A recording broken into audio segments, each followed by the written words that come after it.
Pachina zvekunyarana kuti aiwa ari kuita izvi nditete vangu, ari kuita izvi ndiye murume wangu, ari kuita izvi mukadzi wangu, ari kuita izvi ndiani mbindirmu.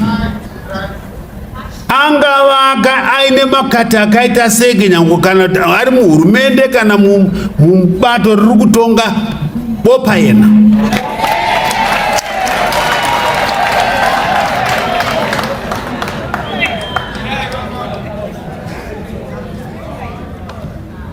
Nyika ino haichazombobvumira, hatibvume unjire hwakadai. The full wrath of the law will eventually come upon you. When you grow a disconnect between the people who give you legitimacy, who are the ultimate resource for the transformation of any nation, when you grow a disconnect between your culture, Amilcar Cabral said, every revolution is first a cultural revolution. A people must believe in themselves. That way they are able to produce both citizens and leaders who are not only patriotic and competent, but that are future focused and that are regenerative. Unfortunately for us, we have constantly killed three forms of assets. First asset, we kill our babies and our young people by never exposing them. And if it is your first time to pass through this channel, I want to say you're welcome. Do not forget to subscribe and also ring the bell so that every time I'm live, you will be notified. Let me send some love and light to those that are always joining me. Thank you for passing through. You mustn't also forget to thumbs up the video and share with others in your groups. Moving on. The message is loud and clear. And this is to remind you that the day of reckoning is fast approaching. They are not playing games, they mean business. And I wanted to let you know that the kind of tensions we witnessed recently really shadowed the death of the general. Are you surprised? Because that's how most of the criminals operate. Is they just plant a dead cat and then you're all focusing on that. But the reality is that there's more that is happening in the background. I guess that's why some tweeted online that the military are looking deeply into the death of General Chiwenga. Very sad. But the generals aren't really giving up easily. After the letter that was sent, the scathing letter that you guys witnessed, that we read here, another letter was sent out, which again ignites the threats of treason. So I'm going to read a message that was sent out by General Winston Sigauke, another retired general. This one, the retired general, is serious. Let's read out the message he sends out. He said, I've held my tongue long enough. I've watched with mounting despair as a man I once believed in, a man I stood beside in the corridors of revolution, dismantles the very republic we bled to build. No more. History demands honesty, and I will not go to my grave having remained silent while Zimbabwe sold to the highest bidder. President Emmerson Mnangagwa began well.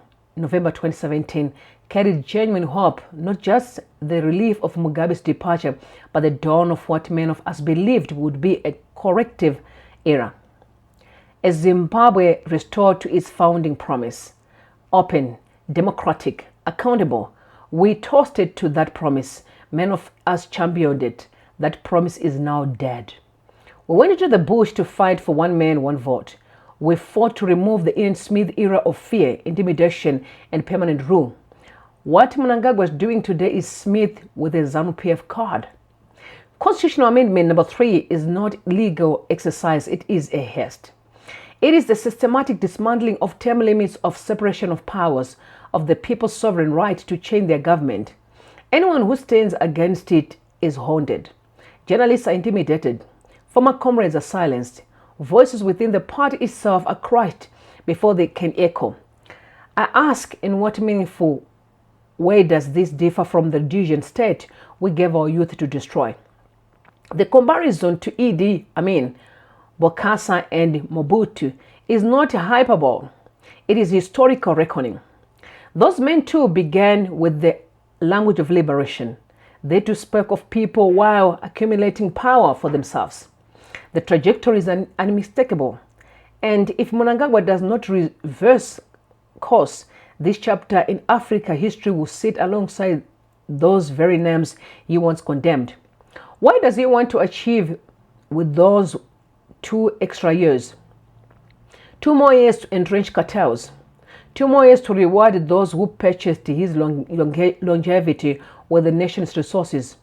Let us speak plainly about the company he now keeps.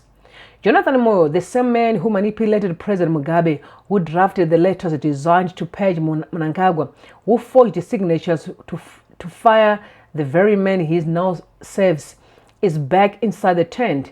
This is not reconciliation, this is desperation.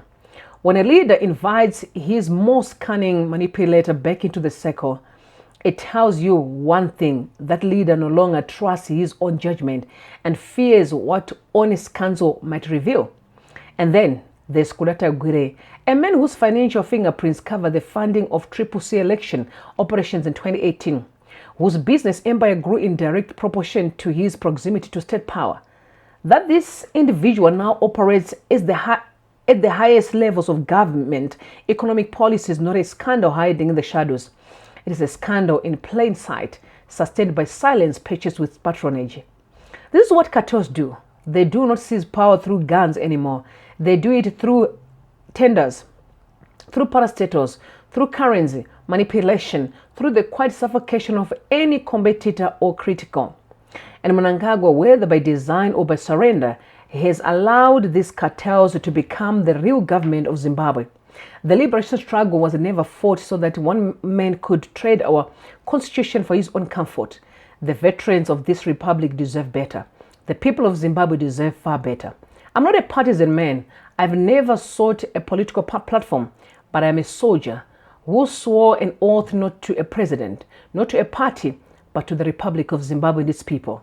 That oath does not expire with retirement. It does not dissolve in the face of inconvenience or personal risk. I call on my fellow veterans, on serving officers who still possess conscience, on citizens who remember what November 2017 felt like. Do not allow this moment to pass without resistance. Not the resistance of violence. We are beyond that. And any who cancel it dishonor the struggle. But the resistance of voice of solidarity, of democratic accountability. A referendum on constitutional amendment number 3 is not a radical demand. It is the bare minimum owed to people whose ancestors' bones rest in this soil as the prize of self-determination. Let the people speak. Let the verdict be theirs. Mnangagwa still has time to choose legacy over longevity. He can still step back from his edge and allow Zimbabwe's democratic institutions to function as designed. If he does not, if he continues down this road paved by cartel money and fear, then history will record him not as the man who freed Zimbabwe from Mugabe, but as the man who became Mugabe. That will be a tragedy without equal, and it will be one that he chooses. Retired General Winston Sigauke Mapuranga. Wow! I grew up next to a family that is share the same sin. I don't know if he's the one. But I must say respect for you, sir. I have always have so much utmost respect for fathers that once they stand up and take charge, everything fall into place. You cannot argue on that. When men rise up and take their position, everything fall into place. Surely things have gone wrong. And it gives me joy when I see them taking a stand against the ruthlessness of Emmerson Dambudzo Mnangagwa. Like I've always said, he's simply a waste of time. I curse the day Emmerson Mnangagwa came into power in 2017. Let's look at the comments from the Zimbabwean people. Masongendava said, "Faka pressure, at least this is coming from a war veteran. It was more water, not to mutilation of a constitution. no to Vision 2030. And then he also responded, he said no to 2030. Wow. Govizita said the liberation struggle was never fought so that one man could trade our constitution for his own comfort. The veterans of this republic deserve better. The people of Zimbabwe deserve far much better. And then Jela said, but you are sure that ED ever condemned Idi Amin and the likes of Mobutu? The way I see it, ED aspires to surpass these fellas in the degree of evil governance. He has always spearheaded the violence in Zimbabwe for as long as we can all remember. And Mr. Mlamba again said, Constitution Amendment number 3 is not a legal exercise. It is a haste. It is the systematic dismantling of term limits, of separation of powers, of the people's sovereign right to change their government. Anyone who stands against it is haunted. Journalists are intimidated. It's clear that Emerson Mnangagwa played people within the structures of ZANU-PF, which includes the military, the war veterans. He always had a mission to turn Zimbabwe into his own kingdom for his personal benefits. He disrespects the people of Zimbabwe. He disrespects even the fallen heroes. That's how far he can go. But Mr. Mnangagwa, the time is now. Kana nyika yabiwa inodzokera kuvarizi vayo. It is that simple. Anyway, Mr. Temba Mliswa decided to disrespect. Okay, I repeat, to disrespect or to undermine the Zimbabwean military. And you mustn't forget that audio where he said, no, what is it that Chiwenga has done to the military? Because Kudatagwire bought them cars. Do you guys recall? And also Kudatagwire, on record as well, said when you've got money, you've got power. Look at the way he walks around in Harare. He walks in Harare like a god. He has literally switched off the minds of some men. They are worshipping him. And the very same money he is playing around with is our hard-earned money he stole from the people of Zimbabwe. But let's listen to Mr. Temba playing with fire. First of all, it is important that we allow this discussion, this discourse to go on, because that's what it's supposed to be. People are supposed to air their views, their opinions, and all that. At the end of the day, there's a place which will be able to debate on this. That's Parliament, whether it goes to the referendum or not. And the process has already happened. So it's a bit too late for the retired generals, if it's true, to come up with this at this stage. They were there. They are part of ZANU-PF. And if they're true generals, they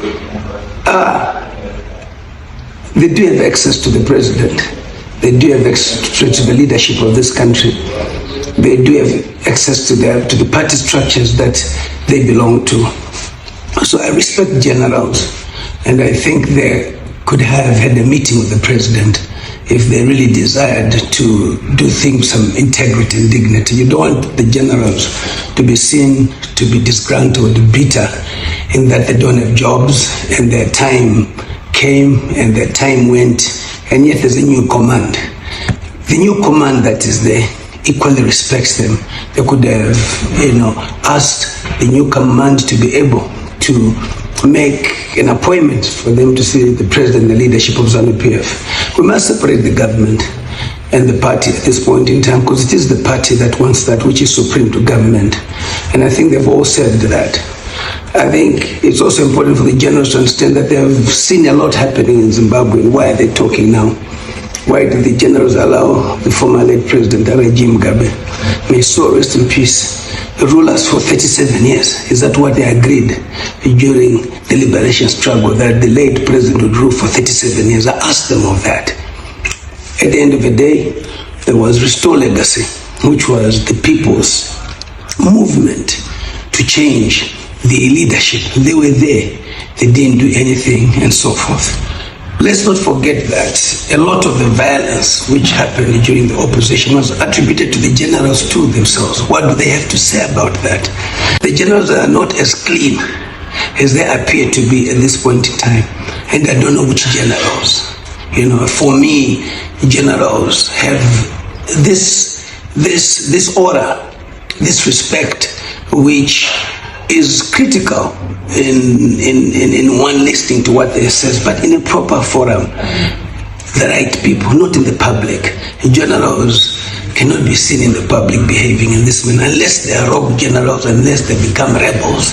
It's a different thing altogether. And it's only proper that the names that we've seen of the retired General Sigauke, retired Vice Air Marshal Mchena, who I know and respect, to say, are they really involved in this? Because I did not see anything signed. I just saw something on social media and them commenting, but I've not seen anything signed. It's important for them to sign and associate or disassociate themselves with this, because ultimately there was the Geza, my late Sekuru Geza, may soul rest in peace, who was equally, vocal about these issues. At the end of the day, he was on his own, and he's a man who equally fought the war and did a lot for the country. People might differ in his approach, but I still, stand for the fact that he was a liberator of this country, and he could have also addressed this in a better forum. Lessons must be learned, because we don't want this to be happening. We look forward to them being the people who are sober, who talk about it sober and so forth. But it's a ZANU-PF issue, a party that they belong to, a party that they fought for in the liberation struggle. What is become of now for them not to be able to go to the leadership of ZANU-PF and so forth? So to me, it is critical that the issue of the authors be very clear and so forth. War veterans were arrested because they got a court order for them to be compensated, and the late Comrade Vashko, who was the chairperson of this group, died as a result of some of these generals going against them and getting them arrested. I've never known of war veterans or generals in office or in power or retired who then push for their own war veterans to be arrested. Some of the generals don't belong to the War Veterans Association because they think, listen, Nyembe, Iombe Kufura, kuna join association. The association of the War Veterans Association is about welfare, nothing else. So what have they done and what did they do to help the welfare of the war veterans? That's the number one issue. Their conscience must be their master. Vanutichi vakanovhunzwa kuheaven kwavanoenda kukanangweya vasvika kuti chicha maikaitira madiye enyu on the ground. What did you do for them? The War Veterans Association must focus on the welfare of the war veterans. I think it's very important. I support the welfare of the war veterans. From a political perspective, it's a different thing altogether. The moment you get into politics, it's muddy, it's messy. It's not for that. I remember the late retired Chief Air Marshal saying to me, Temba, I cannot be a politician because I don't know how to deal with the civilians, and I don't know whether I can take what they'll say to me. He was appointed as a minister. He never fought for any position. That is the reason why if you see Honorable Mona as Member of Parliament in Chikomba, people wanted the late retired Chief Emashoshi to be the Member of Parliament in that area.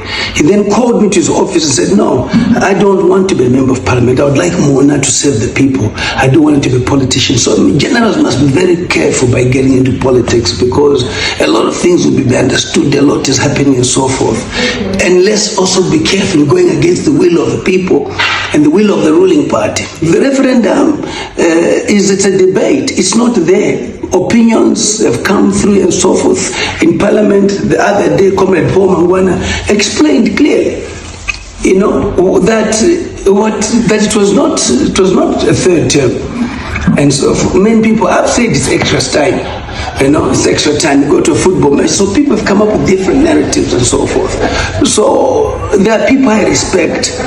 Let them enjoy this country by being empowered. By the their welfare being taken care of and so forth. There are so many people who died during the struggle whose children and families have never benefited. They must be fighting for that. But if they decide to be poor politicians, welcome to the political field. It has no respect, it does not know who you are and so forth, and again it will tarnish their image. It's politics is dirty. Politics is dirty. Politics has no permanent enemy but permanent interest. In this one, whose interest are they driving? That of the party or that of the president? Being generals again, they must be careful with being charged with treason.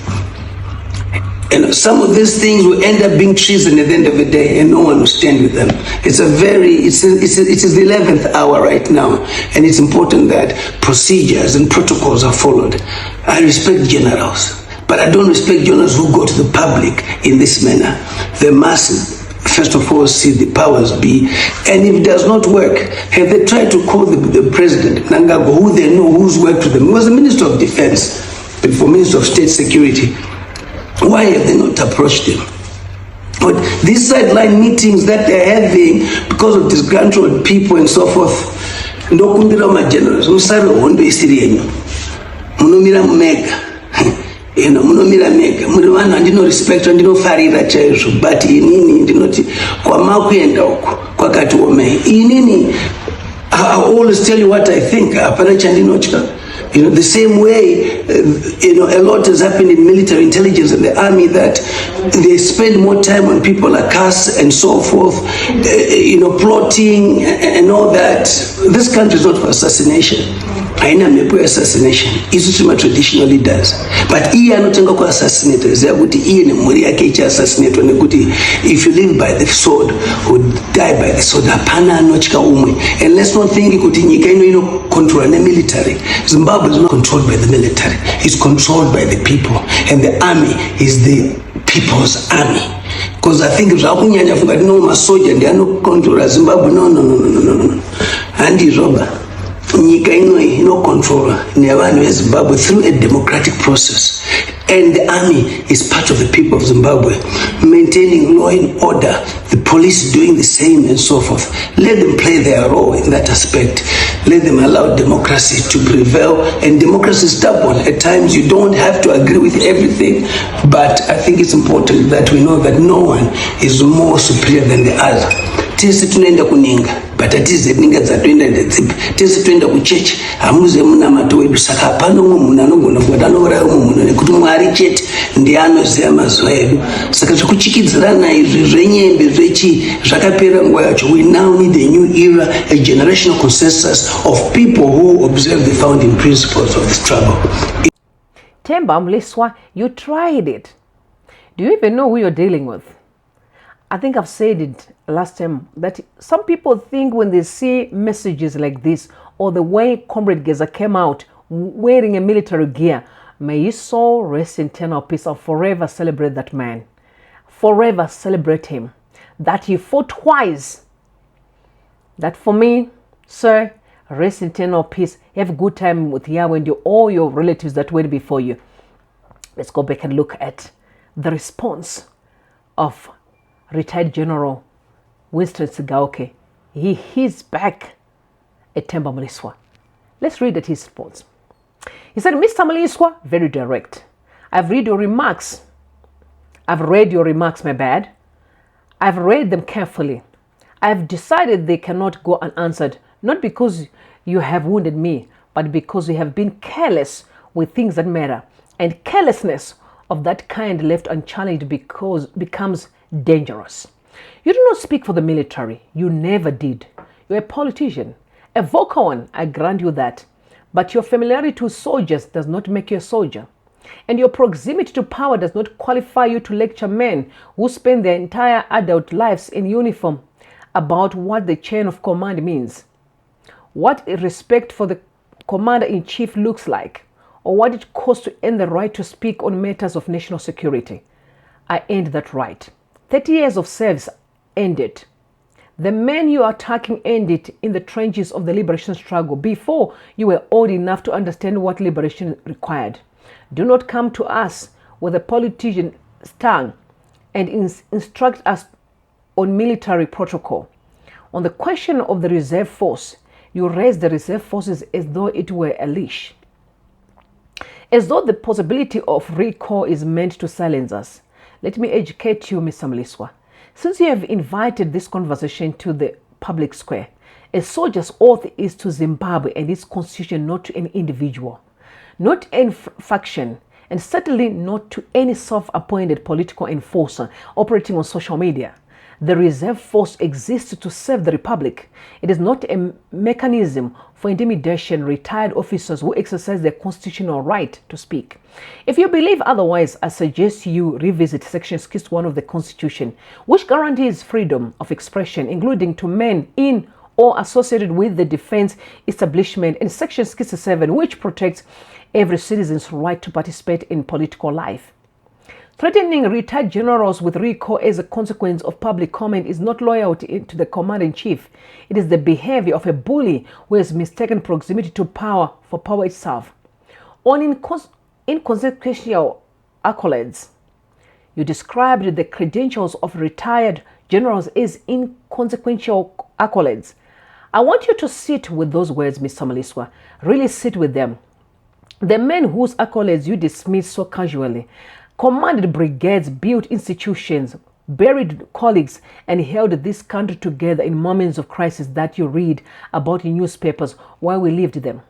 What are your accolades, Mr. Mliswa? A parliamentary seat you lost, a record of public controversy that stretches the length of this country, a habit of shouting loudest in whatever direction the political wind is blowing. Do not speak to us about inconsequential. You accuse retired generals of playing politics while using their military credentials. I will tell you what is actually dangerous, and it is not retired officers engaging in constitutionally protected civic discourse. What is dangerous is a political actor using the threat of military consequences to suppress legitimate voices. That is the road to authoritarianism.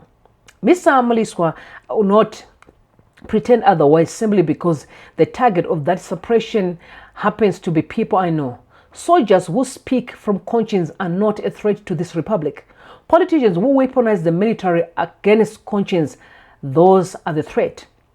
I have served under the commander-in-chief. I respect the office. I respect the man's longevity in public office. That is not in dispute. But respect for the president does not require silence from citizens at Mliswa. It does not require retired officers to surrender their voices at the gate. A commander-in-chief who is confident in his mandate does not need Themba Mliswa to threaten his retired generals on his behalf. Wow. If the president has concerns about what has been written or said, there are proper channels, formal, institutional, dignified. Not politician grandstanding on social media, waving the prospect of recall like a club.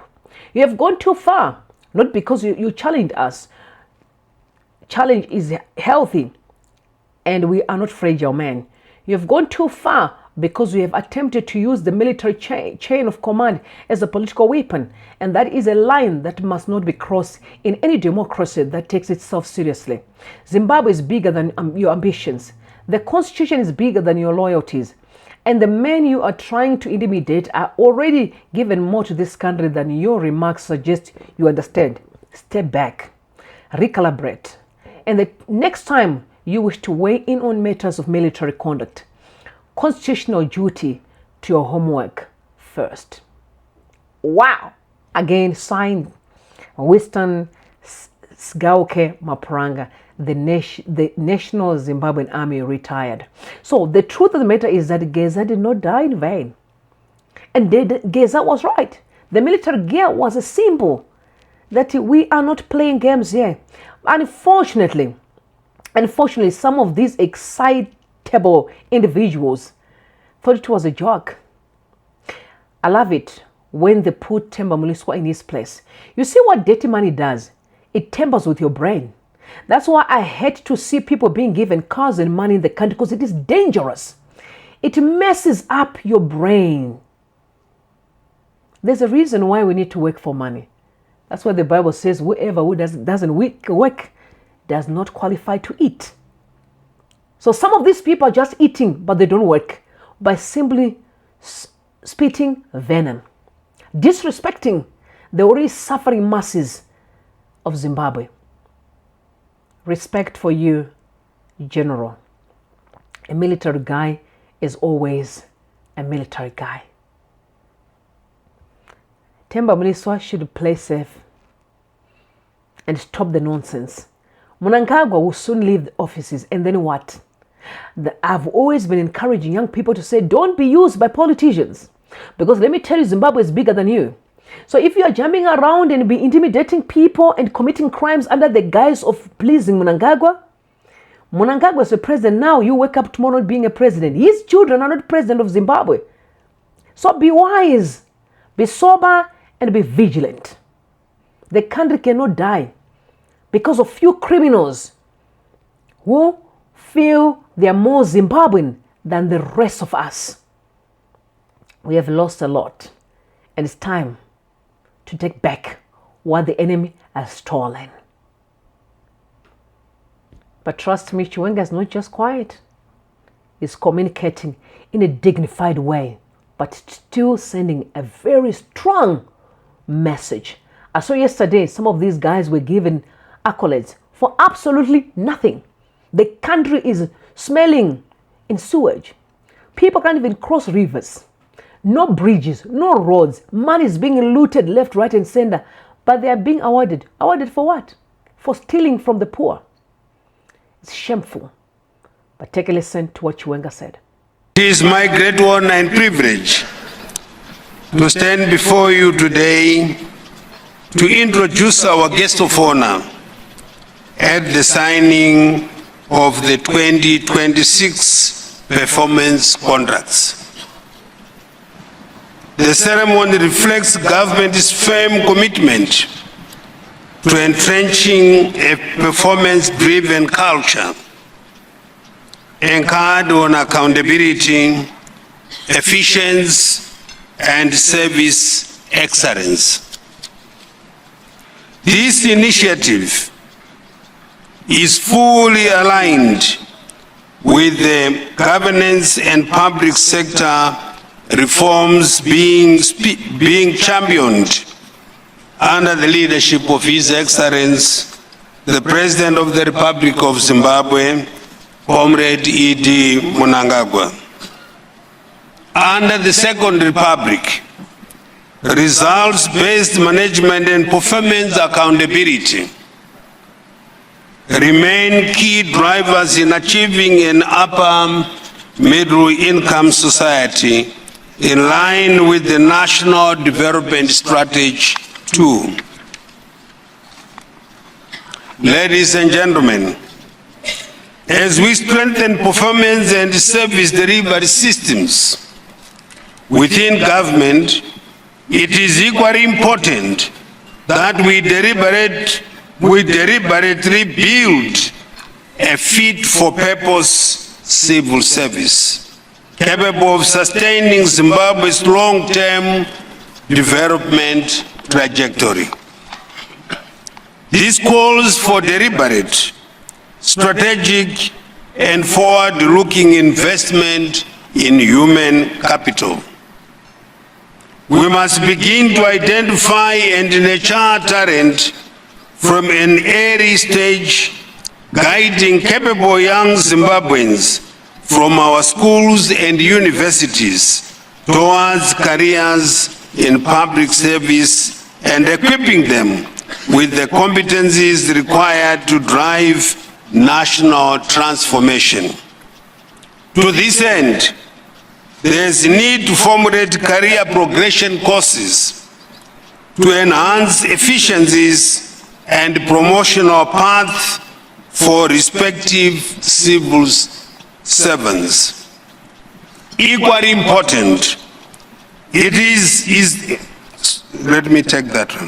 Equally important is the need for our universities and tertiary institutions to produce graduates with practical competencies and relevant skills aligned for national development priorities.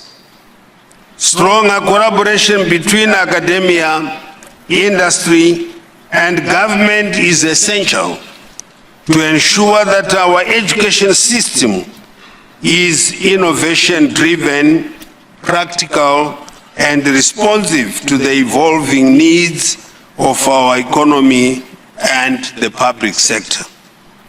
At the same time, our civil service must remain firmly aligned with the global trends in the modern public administration. Around the world, governments are transforming their public sectors through digitalization, innovation, and citizen-centered service delivery. Zimbabwe must not merely follow these global trends. We must aspire to lead. Given the depth of talent, intelligence, and resilience within our human capital, there is every reason for Zimbabwe to build one of the most professional, efficient, and high-performing civil service in the world. Distinguished guests, today's signing ceremony therefore represents far more than a procedural exercise.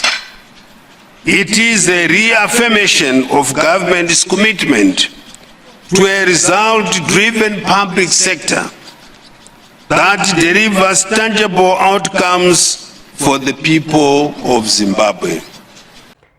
It's time. I love it. I can feel the sound of freedom. Zimbabweans, hang in there. Freedom is here. And here's the thing. Many people are going to be thrown under the bus. Thrown under the bus. But I'm requesting one thing, and I've said this, and I've said openly here. I think for every criminal should be held accountable. This means everybody, notwithstanding your position. In fact, Mnangagwa should be the one that needs to uphold the Zimbabwean constitution more than anybody. But he seems to be the one that is bastardizing it day in, day out. To me, that is very scary. I can never forget when Zuma was arrested. Remember, for being in contempt of court. And the sycophants, some of his bodies, these supporters, went to Nkandla, holding Makano and so forth. Nobody's going to come and take Zuma right here. We'll fight for a person. And I can never forget how the elders in South Africa, most of them were politicians, some were war veterans, were flying into Nkandla and said to Zuma, you presided over the very same constitution. You need to be held accountable. You went to prison. It wasn't for long, but you went to prison. I'm here to tell you, no one is bigger than Zimbabwe. Zimbabwe is not Mnangagwa. Mnangagwa is not Zimbabwe. Mugabe wasn't Zimbabwe. Zimbabwe wasn't Mugabe. It's just that when people are in those positions, they don't know how to humble themselves and actually realize that, no, it is a privilege to serve. You aren't smarter. Let me not talk about it. You aren't smarter. But it's a privilege. Do it with understanding. Serve with respect. But I think greedy always takes over people. The love of things. This morning, I reminded my friend, we're having a chat this morning, I said to her, do you know, I know most of you have been flying anyway. Do you know the higher you fly, the smaller the world becomes? You guys have noticed that. If it is Joburg, it becomes very small. You just see some roads there. The higher you fly, you become very smaller. That's what the Bible said. The whole world is in the palm of God's hands. So all that you are seeing in this world, all these material things that you are dying to get, I did always say, all is vanity. But know what matters is loving yourself, loving others, and loving God. May God bless you. I would love to hear what you say in the comment section. God bless Zimbabwe. I love you. Bye for now.